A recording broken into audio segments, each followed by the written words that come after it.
So it's called the Story Circle, where girls were divided into groups, around 6 groups or 5 groups, and so these girls talk about their stories. There are 3 main aspects that they talk about, and that is their resilience, their turning point, and their bright spots. So they talk about their life stories, and then they look out the similarities and the differences and the common strength.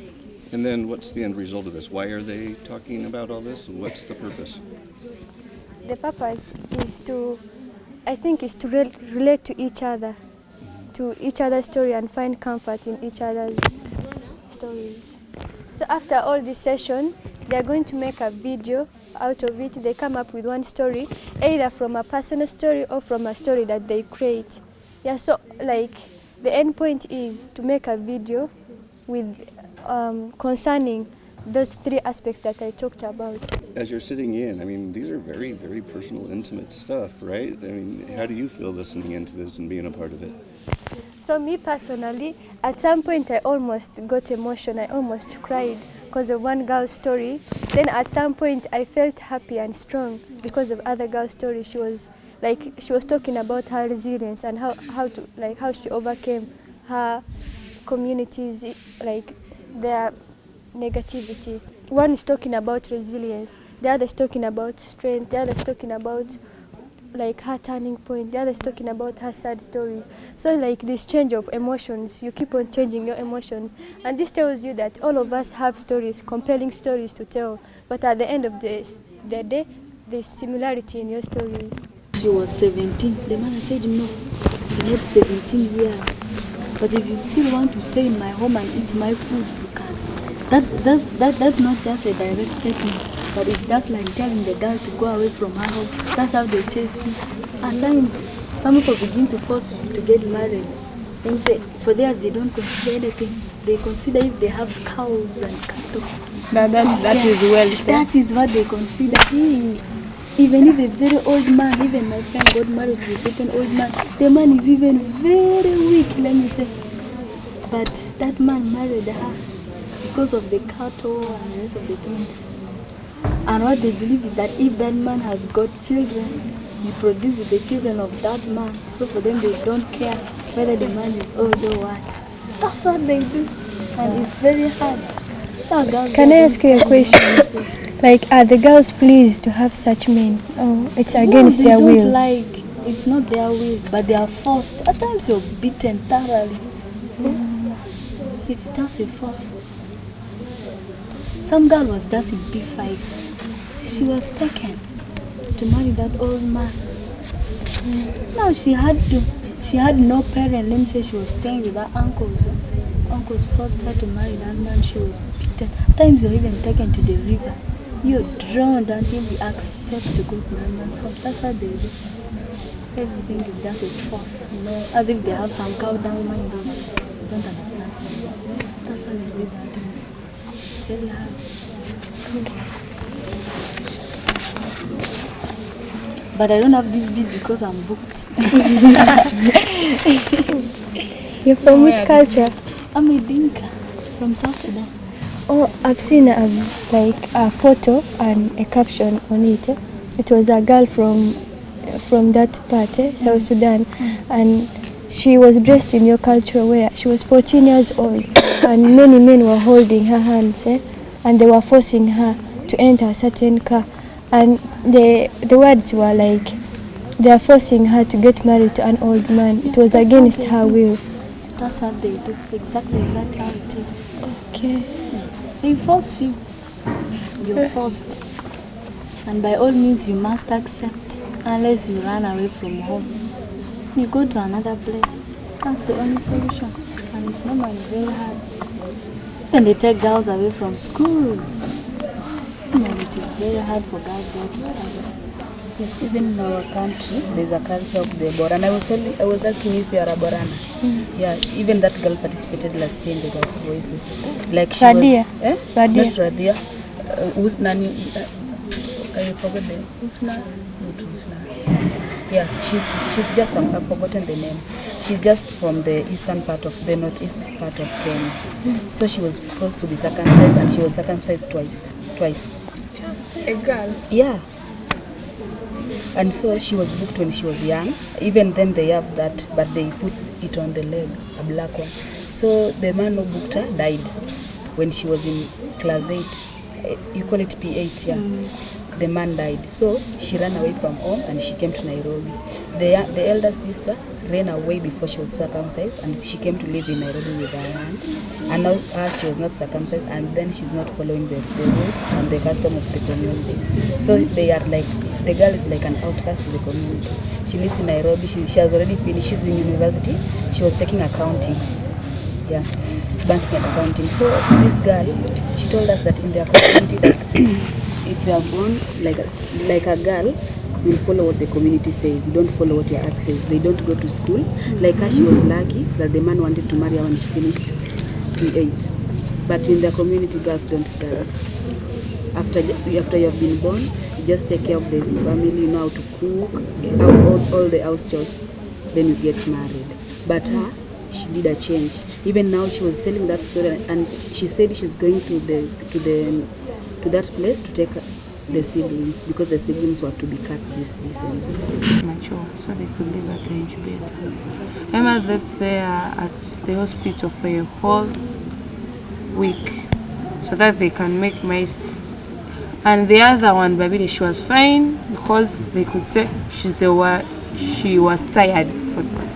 Okay, she wanted to come out. Yet the other one, she was still immature. She wanted to still be in the womb. So I kept on praying, and I said, if God has given us a blessing of twins, I don't think there is anything that's happened to my sisters. I kept on leaving to school. Holidays came. I kept on going to school. So it reached a time they came back home. My dad was very happy, so he did some ceremony for them. Everything was well. So the things of Baganda, that they should put a chipbo for the twins, those things. My mom was a faithful woman, so she said, no, my children are going for baptism. At least I could allow that, but not allowing those. So on the side of my dad, they could complain, no, your wife is against our culture. How can she say like that? She must allow. So I don't know what really happened from nowhere. I was at school. They told me my mom is really very sick, and they couldn't allow her to breastfeed my young sisters. So I told my dad, what's the problem with the culture of our dad? If she refuses, it's fine. There is the honor of the children. She told me, Aida, you can't talk like that because you're still young, don't know anything. So you talk out of nowhere. So just leave everything, it will be fine. It reached time, man got my father, the man was giving it to my dad, to my mom, for her. At home, actually, that's the day I realized that hardship is very hard. Being in hard, people live hard life. Because my sisters were very young, they should be so breastfed, but they never got that opportunity. Because my mother, every time I was taken to the hospital, but every time when they told me, what made me annoyed, every time she'd go to the hospital, they told her she's fine. Yet her legs had grew very fat. She couldn't talk. She had swollen everywhere. Her eyes became red. And I asked if she's having nothing, why is she swelling every time? My dad told me she's the one who refused to do the culture. So we don't know what to do for her. And my mom told me, Aida, if anything happens to me, I don't want you to cry for me, because I know what the decision I've made is the best decision ever. So she told me, Aida, I'm not going to go to the hospital again. I hate hospitals because she's a doctor. I hate hospitals. Every time you can go there, if most cases they don't care about you, I'm not going to go there. I'm going to the church. She started living in the church. So I had my cousin who was living with my siblings. So I was at school. They could give me information because every time I was at school, I could be uncomfortable in class. Every break I could get, even I couldn't eat. I could go to my matron and tell her I want to talk to my mom, and she could give me a chance. So I went on, life went on, but I called home. They told me, the life is hard. fine, we have the milk for the twins, but we don't have charcoal. My sister told me, Ida, I'm facing hardship. They cry every night. They need their mother, but I can't do anything. And I'm living there alone. Your father looking for money for your school fees for your siblings. So you should also be focused. It's okay. And I told her I can't be okay, Joy, because if my siblings, which I was happy for, in a few months they are sick, I can't be happy. I told my matron I want to go back home because my mom needs me. She told me, Ida, in 7 you can't go and you are still young. I had everything because my friends had heard about my story about home, so they could encourage me. Ida, don't worry, everything will be fine. But I could see them, they are like mocking me. In my face, I feel like they are mocking me. So I could say, even you leave me, because even you don't know anything. I know you are saying, they are your problems. So I continued feeling guilty that, maybe I'm the one who made my siblings sick. I felt, so I reached a moment when I wanted to go back home. My mom told me no. So I called my dad when there are holidays. I was studying with my brother who follows me. And I told my mom, I told my dad, come and pick my brother. So they told me, even I was to go back home because I used to study holidays in there. My mom told me no. By the way, my mom couldn't talk, but she went like in coma for 2 months. She could just look on. They carried her from here to there, and she couldn't even catch anything. She could just look on, but every time she could see her children who are not breastfed, she could cry. She could look on just. So I felt like this is the end of it all. It's the time to face that I don't have a mom. So I told my mom my father told me, Ida, I can't talk to mom. Can't talk. You cry. So I told her, you give her the phone. I thought she can't talk, she can hear. She told me, yes, she can hear. I told her, Mommy, how are you feeling? She couldn't answer. I continued asking her, so I felt very bad. I continued crying. My dad told me, Ida, in the situation you are, I can't bring you back home. You get stressed, you fail your exams, and you are the example to your siblings. And I started crying to my father, how can you leave me at school when my mother needs me? Nobody's at home to help her. That my father told me, even if you come, nothing to help you. So my mother's friends continue telling her, you give the children, you give them those things, the cheap, but you give them. My mother could just look on, because if she doesn't allow, the ceremony can't get on. So when she started recovering slowly by slowly, she told my father, I want only one thing, keep my children, be with them, and give them care. And she told them, it's fine for me to die, because I can't give over my children. It's like sacrificing a child. They are still young, I can't give them those culture. I've seen a lot in the world. It's fine for me to go, and I am strong that what I've taught my children, they will tell their children. They will tell their siblings who have not understood how I was. So my father couldn't tell me those stories when she was so sick. So I couldn't be there at school. I could cry every time. Actually, I was sitting in front. I changed my position. I became behind, so that I couldn't be laughed at when I'm crying. So I sat there. Every time they could, I felt like next time they're going to put me for a burial. I cry. So every time I could run out of the class, I go to the room to sleep. But every time I get weird dreams. But my siblings crying, having something. I felt very angry and I felt banana. If life has faced me, I was fine when I was still in those lower classes. Why is it in P7? So they picked my brother. They told me I didn't going back home. I felt bad, but I had to continue. And what made me annoyed, I was going to be paid for holiday studies for boarding, but there was no money. And I had to sneak in class, because I knew I wasn't allowed in class. I should be in the dormitory. So if I stay in the dormitory, I have to pay, although I don't go to class. But I say that is not fair.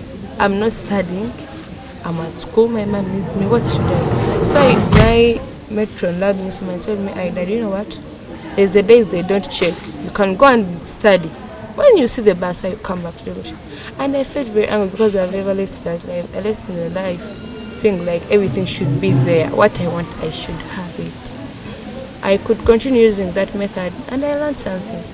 So I reached a time I started my exams. I had nothing to do. But before I started my exams, it was a reporting day for other children to come back to school. I was very happy because my mom, they used to send for me some eats at school. Sometimes they could tell me they have not got money. So that reporting day, my mom was fine. She came, but she had grown very thin. She told me, Ida, what I'm strong about, the faith I have has made me alive. So you should keep on. So I told my mom, I'll never disappoint me. So I went there were those math contests. I went, I was among them. And actually, unfairly, I never got for another paper. So I stopped on the first paper. But I was very happy that I was picked among the people. So I continued studying. But my mom could tell me, Ida, life at home is very hard. Because we faced a lot of challenges. People could talk harsh to my father. They think that she's the cause of everything at home. My father sometimes could feel like she's true, my mother was wrong. So I am the only one who was trusting my mom, that I knew what she wanted in life. I continued encouraging my mom, she continued encouraging me to reach time myself for my PLE. I went back home, I could help my mom. She had my job. She was selling those things. She could cook samosas and take them to the shop, they sell them. That's where they got money to be at home. My father was paying for our school fees, all of us. And my father was feeling very heavy. That she had a lot of to care about. She told my mother she should start working. My mother told me, your father is continually telling me she wants to work, but the children are not able. I told mommy, if things work on, you try your level best and you go and do work, because the money we needed.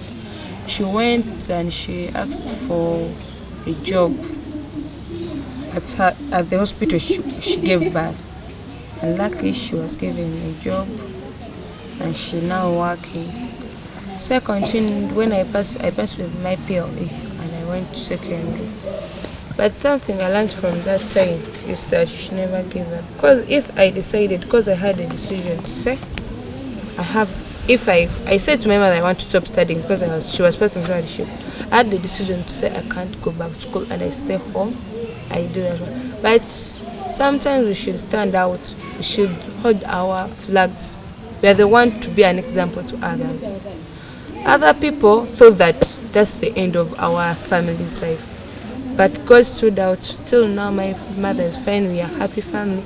So every time I remember that time, I can't be let down. Even there's sometimes my dad got an accident. But actually, I stand out and I say, if I pass through that situation, when my mom was sick and nothing to do, now I can do it. So I keep on and I keep on standing for myself. So I'm very happy that now I'm determined what I want, I know it, and I'm ready to face any challenge. Thank you. First, to rewash it. After rewash, you need to go to that boy to do the same thing, and then of the boy, he will remove the gauze and start washing for the boy.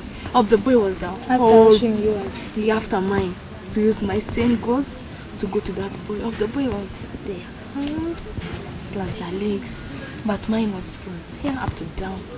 So go, so tell us, she's the doctor.